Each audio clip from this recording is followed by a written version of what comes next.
Telugu capital భక్తి టీవీకి స్వాగతం సుస్వాగతం. నేను శ్రీలక్ష్మి.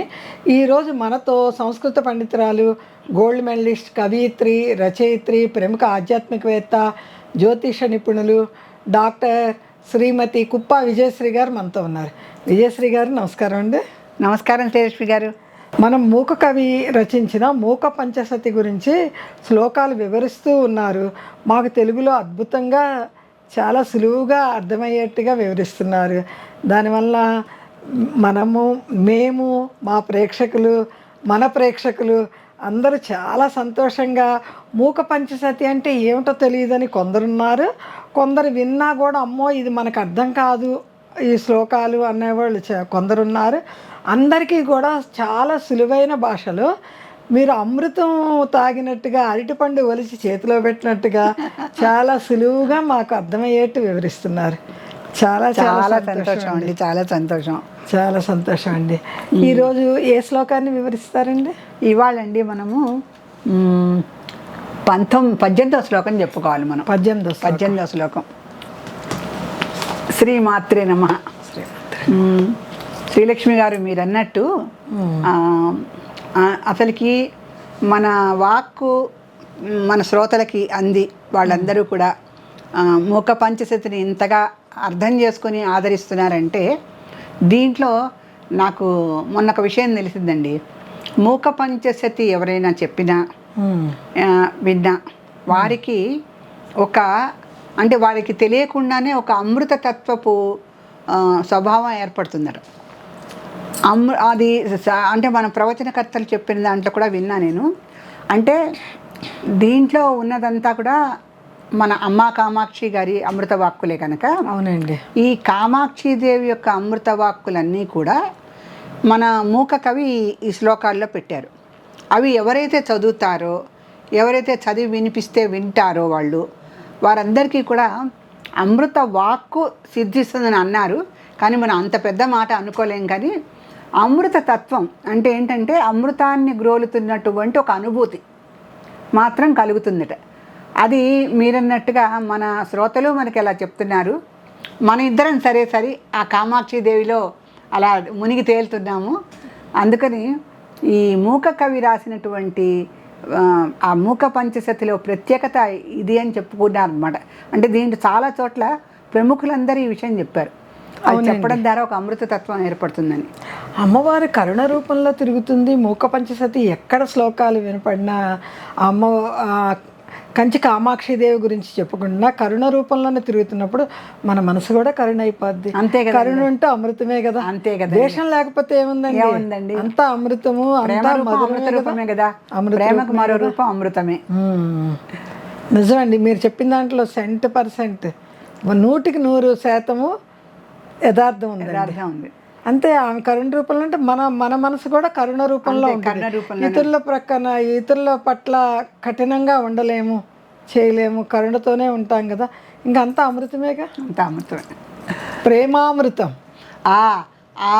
ఆ కరుణార్థ హృదయంతోనే మనము ఈ లలితాదేవి నామాల పుస్తక వితరణ కానీ, లేకపోతే కంచి కామాక్షి దీపాలు పంచటం కానీ, మన శ్రోతల్ని ఎంతగా మనం అంటే సంతోష పెట్టాలని మనం ఆలోచిస్తున్నాం. వీటన్నిటికీ ఏంటంటే కామాక్షిదేవి యొక్క అమృతతత్వమే మనలో ఇటువంటి మంచి మంచి సద్బుద్ధిని కలిగిస్తోంది ఆవిడ, ఇటువంటి మంచి మంచి కార్యక్రమాలు చేపట్టడానికి. అది ఇప్పుడండి ప్రస్తుతంలోకి మనం వస్తే మనం 18వ శ్లోకం అండి. ఇది చాలా చాలా వ్యాఖ్యానానికి చాలా అవకాశం ఉన్న శ్లోకం. ఎందుకంటే ప్రతి చోట మూక కవి తాను అమ్మవారిని ఎలా దర్శిస్తున్నాననే చూస్తున్నాడు. తాను అమ్మవారిని ఎలా దర్శిస్తున్నానని మనకు చెప్తున్నాడు. ఒక చోట బాలగా, ఒక చోట తరుణిగా. ఇప్పుడు బాలగా తరుణిగా కాదు ఆయన చూస్తున్నది, అమ్మవారిని అర్ధనారీశ్వర తత్వంలోను ప్రకృతి తత్వంలోను కలిపి చూస్తున్నారు ఆయన. ప్రకృతి అర్ధనారీశ్వర తత్వం అంటే శివతత్వంలో సగభాగం. మళ్ళీ ఈవిడ ప్రకృతి, ఆయన శివత్వము కదండి. అంటే శక్తి శివత్వము రెండు కలిస్తేనే కదా పూర్తిగా సృష్టి. ఇక్కడ అర్ధనారీశ్వరత్వంలో తాను ప్రకృతి అయి శివుడిలో అర్ధభాగంగా ఉండి అమ్మవారు ఎలా దర్శనం ఇచ్చింది అనేది ఆయన చెప్తున్నారు. అంటే శివుడేమో అష్టమూర్తి తత్వం, ప్రకృతి ఏమో అంతా మనస్సుకు సంబంధించింది ప్రకృతి. ఈ రెండిట్లో ఈ శ్లోకంలో ఇప్పుడు మనం చెప్పుకోబోయేది అదనమాట. చూడండి శ్లోకం కూడా ఆయన కవి అంటే ఈయనేనండి కవి. ఎంత చక్కటి పదజాలం అంటే ధరణిమయీం తరుణిమయం. చూడండి ధరణి తరుణి రెండు చక్కగా రాశారు. అంటే ధరణిమయీం తరణిమయీం పవనమయీం గగన దహన హోతృమయీం. అలా చక్కగా అన్నీ అంటే వినటానికి సొంపుగా. అంటే ఇప్పుడు ప్రకృతిలో ఉన్న అష్టమూర్తి తత్వం ఉంది కదా, శివుడు అష్టమూర్తి కదా, అష్టమూర్తి తత్వంతోనే శివుడు యొక్క లింగం కూడా చెప్తారు మనకి. ఆ అష్టమూర్తిత్వంలో ఏమేమి ఉన్నాయంటే మనకు ఉండేవన్నీ ధరణి తరణి, మళ్ళీ పవనము గగనము దహనము, ఇవన్నీ చెప్తున్నాడు. ఇవన్నీ అంటే మనకి పంచభూతాలు ఉన్నాయి కదండి, నీరు అగ్ని జలము భూమి ఇవన్నీ ఉన్నాయి కదా. ఇవి కాక ఇంకొక రెండు ఉన్నాయి, సూర్యచంద్రులు, ఇది కాక మనస్సు, వీటితో కలిపి అష్టమూర్తిత్వం ఏర్పడుతుంది. ఐదేమో పంచభూతాలు 5, సూర్యచంద్రులు 2 ప్లస్ మన మనస్సు కలిపి 8 ఏర్పడింది. ఈ 8 యొక్క సమాహారమే అష్టమూర్తిత్వం. ఈ అష్టమూర్తిత్వం శివుడిలో ప్రధానంగా ఉంటుంది. శివుడిలో ప్రధానంగా ఉంటే అమ్మవారు సగభాగం కదా, ఆ అష్టమూర్తిత్వంలో ఈవిడికి సగభాగం ఉంది. అంటే మళ్ళీ జలము ఆకాశము భూమి అగ్ని ఇవన్నీ మళ్ళీ వాయువు ఇవన్నీ మళ్ళీ అమ్మవారికి కూడా ఉన్నాయి. మళ్ళీ ప్రకృతి అంటే పంచభూతాలే. అందుకని ఈ అష్టమూర్తిత్వంతో కలిపినటువంటి శివుడితో తాను ఎలా రమించి ప్రకృతి రూపంగా దర్శనం ఇచ్చింది మూక కవి చెప్తున్నారు. ఎంత అద్భుతంగా ఆయన దర్శించాడండి. అన్ని రకాలుగా అంత రకంగా ఆమె కళ్ళకు కట్టినట్టు మనం టీవీలో చూసినట్టు చూపించేశారు.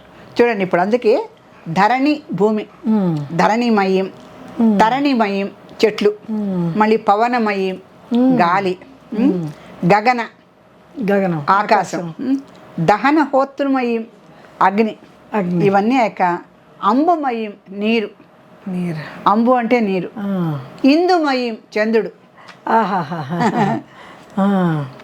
అంబాం అనుకంపమాది మామీక్షే, అటువంటి అంబని నేను కంపా నదీ తీరంలో మామీక్షే దర్శిస్తున్నాను.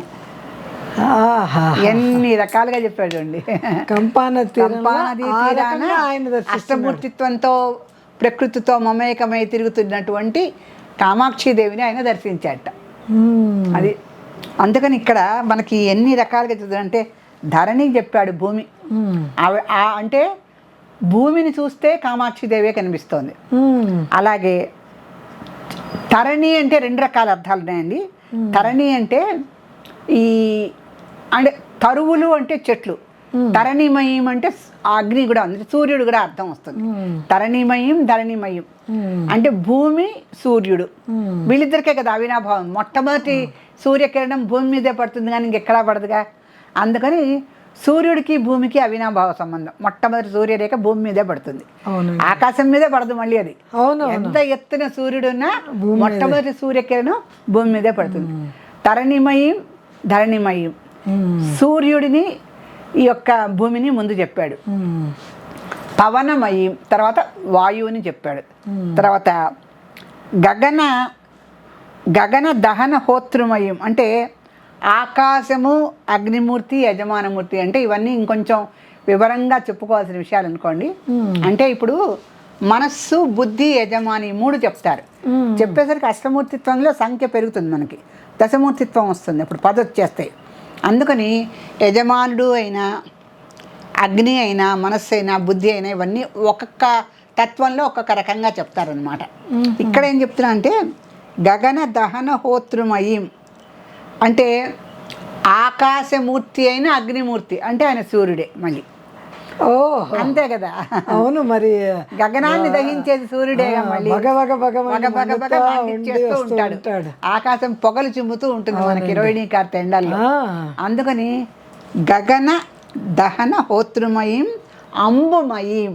అంబు వచ్చేసరికి మళ్ళీ అంబు అంటే అంబుజ అంటే పద్మమే కదండి, నీళ్ళల్లో పుడుతుంది కనుక. అందుకని జలమూర్తిత్వం ఉంది, ఆకాశమూర్తిత్వం ఉంది, పవనమూర్తిత్వం ఉంది, చంద్రత్వం ఉంది, సూర్యత్వం ఉంది, ధరణీతత్వం ఉంది, ఆకాశతత్వం ఉంది. ఇక లేనివి ఏమిటి సూర్యుడిలో, శివుడిలో అన్నీ ఉన్నాయి, శివుడిలో అన్నీ ఉన్నాయి. అందుకని ఇవి కాక ఇందుమయం, చంద్రుడు సరే ఆయన ధరించాడు ఇంద్రశేఖరుడు కనుక. అందుకని ఇంద్రశేఖరుడు, చంద్రశేఖరుడు అన్నీ ఆయనే. ఇప్పుడు ఎన్ని ధరణిమయం, తరణిమయం, పవనమయం, గగన హోతృమయం ఎన్ని చెప్తాడు. మరి దహన హోతృమయం, గగనంలో దహింపజేసేటువంటి అగ్నిమూర్తి తత్వం సూర్యుడు. ఇది కాక అంబుమయం నీరు, ఇందుమయం చంద్రుడు. అంటే సూర్యచంద్రులు పంచభూతాలు కాక ఇంకొకటి మనస్సు చెప్పాడు. ఈ మనస్సు మనకు శ్లోకంలో ఎందుకు చెప్పలేదంటే, ప్రకృతి అనేది మనస్సేనండి, మనస్సు అనేది అమ్మవారే. మన మనస్సే అమ్మవారే. అవునండి, ప్రకృతి చూడగానే ఆనందంతో తన్మయంతో ఒక పూల మొక్కలను చూసినా, ఒక మంచి పళ్ళ చెట్టుని చూసినా మనకి తెలియకుండానే మనం పరవశం అయిపోతాం. మనకి ఏమీ ఇవ్వక్కర్లేదు, మన దగ్గర నుంచి వాళ్ళు ఏం తీసుకోక్కర్లేదు, కంటితో చూస్తేనే చాలు, ఆనందంగా ఉంటుంది, ఎంతో ఆనందంగా. ఇంకొకటండి ఇక్కడ ఏంటంటే అమ్మవారు ఇప్పుడు మనకి లక్ష్మీ అష్టోత్తరంలో ప్రకృతి అయిన మహా ముందే వస్తుంది మొదటి నామం. ఈ ప్రకృతి అయిన మహా అనే అమ్మవారి నామంలో ప్రకృతి ఆవిడ అంటే అసలు ప్రకృతి అంటే ఏమిటి? అసలు ప్రకృతి అంటే ఏంటి? పంచభూతాలేగా.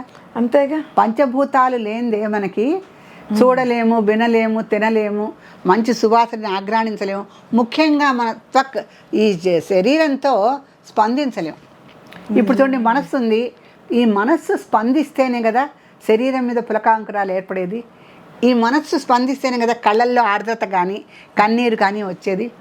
అలాగే మనస్సు స్పందిస్తేనే పెదవుల మీద ఆసం వస్తుంది.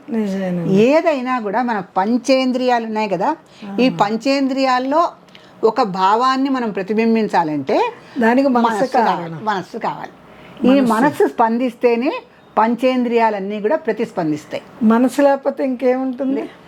ఈ మనస్సు ఎవరు మూలం? ఎవరు? ఎక్కడైనా శక్తి మూలమే కదండి, స్త్రీయే మూలం.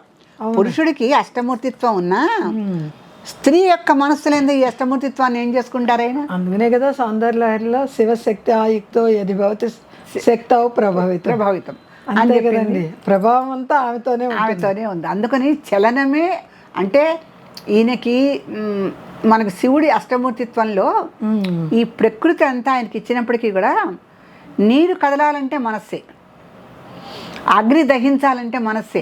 ఈ మనస్సు అనే ప్రకృతి శక్తి ఉందే మన అమ్మవారు, ఈవిడ చెబితేనే ఆ నీరు కదులుతుంది, లేకపోతే ఆ నీరు అలా ప్రవహించకుండా ఉండిపోతుంది. అంతే కదండి, కదలికలు ఉండవు.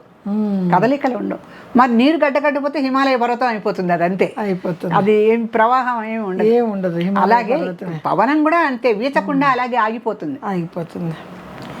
ఈ ప్రకృతి అనేటువంటి అమ్మవారు మనస్సు రూపంలో స్పందింపజేయటానికి శివుడిలో ఉన్న అష్టమూర్తి తత్వాలన్నిటినీ కూడా చలన దశకి తీసుకెళ్తుంది. అలా చలన దశకి తీసుకెళ్ళినటువంటి అష్టమూర్తి తత్వంలో ప్రధాన భాగమైనటువంటి మనోరూపమైన అంబని, కామాక్షిదేవిని కంపానదీ తీరంలో విహరిస్తుంటే నేను చూశాను. అంటే నేను ఊరికే చూశానని చెప్తే ఆయన కవి ఎలా అవుతాడు? కరెక్టే. అష్టమూర్తి చూశాను కదా, ఎక్కడ చూశాను అన్నది కూడా ఎలా చూశాను, ఎలా చూశాను మనకు సందేహాలు రాకూడదు. అంటే ఈ శ్లోకంలో ఇప్పుడు ప్రధానంగా మనకి గమనించవలసింది ఏంటంటే శ్రీలక్ష్మి గారు, శివుడి యొక్క అష్టమూర్తి తత్వం అంతా ఇచ్చాడు. ధరణిమయం, తరణిమయం, పవనమయం, అంబుమయం, ఇవన్నీ గగనమయం అనుకుంటే అన్నీ ఇచ్చాడు. ఇన్ని రూపాలలో శివుడు ఉన్నప్పటికీ కూడా ఈ రూపాలన్నిటికీ కూడా జడత్వం లేకుండా చలనత్వం కలిగించేది మనస్సే. మళ్ళీనండి మనస్సుకి చంద్రుడు లేనిదే మనస్సు ఏమీ చేయదు. చంద్రమో మనసాజాయతే ఉంది. చంద్రుడు మనఃకారకుడు, ఆత్మకారకుడు సూర్యుడు. మరి సూర్య చంద్రుడు లేనిదే మనస్సు కొన్ని వ్యామోహాలకు లోనవుతూ ఉంటుంది. మనస్సు ఊరికే వెళ్ళి వ్యామోహాలకు లోనవుతూ ఉంటుంది, ఆకర్షణలకి. కానీ ఆ సూర్యుడు కూడా అక్కడ ఉన్నాడుగా. ఈ చంద్రుడు మన వ్యామోహాలకి గురి చేస్తూ ఉంటాడు. ఎందుకని? ఈయన 15 రోజులే బాగుంటాడు, మిగతా 15 రోజులు ఆయన మన చీకట్లోకి తీసుకెళ్ళిపోతూ ఉంటాడు. ఒక 15 రోజులు బాగా వెలుగులో ఉంచుతాడు. సూర్యుడికి అటువంటి ఇది లేదుగా, ఆత్మసాక్షి. అందుకే ఆత్మనిత్యం, మనస్సు చంచలం. వీళ్ళిద్దరికి అందుకే నిత్యమైన సూర్యుడిలాగా ఆత్మనిత్యమైనది, చంచలమైన మనసులాగా చంద్రుడు చంచలమైన వాడు. 15 రోజులు బాగుంటే 15 రోజులు బాగుండడు. చూడండి, ఆ కారణంగా మనకి ఒక్కసారి ఏంటో నిస్సత్తుగా దిగులుగా ఉంటుంది. ఒక్కసారి ఏమీ తెలియదు, చెంగుమంట ఆనందంగా, అక్కడ ఏమీ లేకపోయినా మనసే ఎంతో ఆనందంగా ఉంటుంది. తెలియని ఆనందం. ఆ తెలియని ఆనందం ఎందుకు వస్తుందో తెలియదు. ఒకసారి తెలియని దుఃఖం కూడా అలాగే ఎందుకు వస్తుందో అసలు ఏమి సమస్యలు ఏమీ లేకపోయినా ఏంటో ఏదో ఏదో విచారంగా ఉంటుంది, ఏదో గుర్తుకొస్తాయి, ఏదో గతంలోకి వెళ్ళిపోయి అయ్యో అన్నట్టుగా తెలియకుండా అది అసంకల్పితము, అనవసరం అయినా కూడా వస్తాయి. కానీ శ్రీలక్ష్మి గారు ఇప్పుడు కొన్ని తత్వశాస్త్రాలు చదువుతుంటే కొన్ని విషయాలు అంటే తెలిసినవే మనకి ఇక్కడ అన్వయించుకోవడానికి చెప్తున్నాను. మనము అసంకల్పిత చర్య అని మనం అనుకుంటూ ఉంటాం కదండి. ఒక సంతోషానికి ఒక దుఃఖానికి మన మనసు స్పందించడం, అదిట ఆ క్షణంలో అంటే జ్యోతిష్ శాస్త్రంలో కూడా ఉంటుందండి. ఆ క్షణంలో మన మనస్సు అలా స్పందించడానికి కూడా ప్రకృతిలో సంచరిస్తున్నటువంటి నవగ్రహాలే కారణం. అందుకనే చూడండి, ఒక్కసారి గబుక్కునేది అనేస్తాము, అనకపోతే బాగుండేది కదా, ఎందుకన్నాము, ఏంటి అంటం వల్ల ఏంటి మనకు ఉపయోగం, వాళ్ళని ఒప్పించినట్టు అయింది కదా అని చాలా బాధపడతాం. కానీ ఆ టైంకి అనేస్తాం. అదే రాహు వాక్కు, రాహు సరిగ్గా లేకపోతే వాక్కు ఏదో ఒకటి అనేస్తాం. అక్కడ అవతల వాళ్ళ మనస్సు చంద్రుడు కదా, అది కాస్త చిన్నపోతుంది, అక్కడ ఆ మనస్సు చిన్నపోతుంది. అంతే ఈ నవగ్రహాల్లో ఉండే మళ్ళీ మనమే బాధపడతాం మళ్ళీ అయ్యో ఎందుకన్నా బాధ అనిపిస్తుంది. ఆ క్షణంలో మనకు తెలియకుండానే అసంకల్పిత చర్యలు చేస్తాము, అసంకల్పిత వాక్కు మాట్లాడతాం.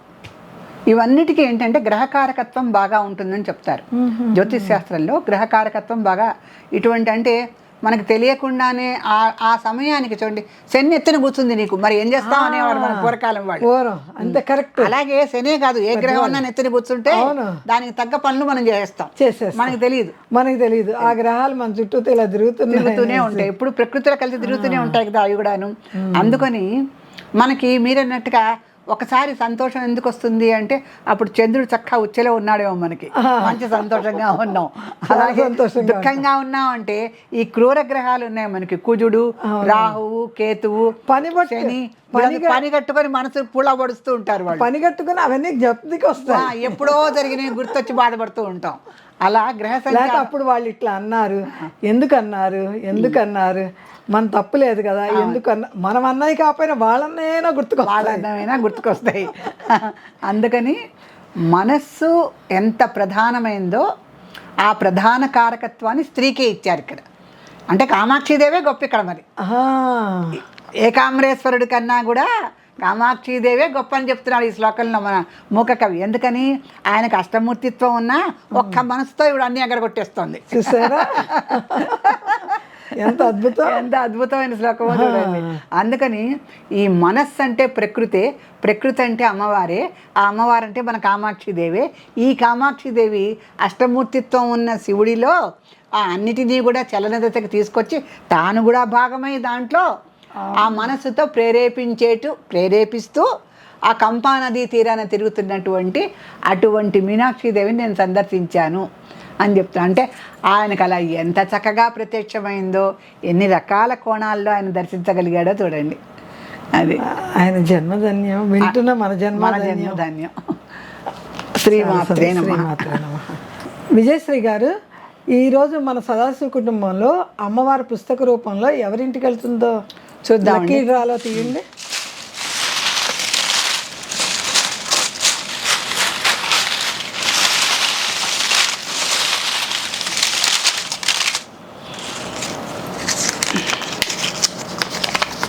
ఇవాళ రోజున అమ్మవారి అనుగ్రహం స్నేహ బోధన నుంచి అండి. అమ్మ స్నేహ, నీకు అమ్మవారి అనుగ్రహం లభించింది. త్వరలోనే యాజమాన్యం వారు నీకు పుస్తకాన్ని పంపిస్తారు. పుస్తకం అందుకున్న తర్వాత వీడియో పంపించడం మర్చిపోవద్దు. స్నేహ గారు, స్క్రీన్ మీద వచ్చే నెంబర్కి మీ పూర్తి చిరునామా, మీ పిన్ కోడ్ నెంబర్తో సహా పంపించండి. మీకు పుస్తకం తేలిగ్గా అందుద్దండి.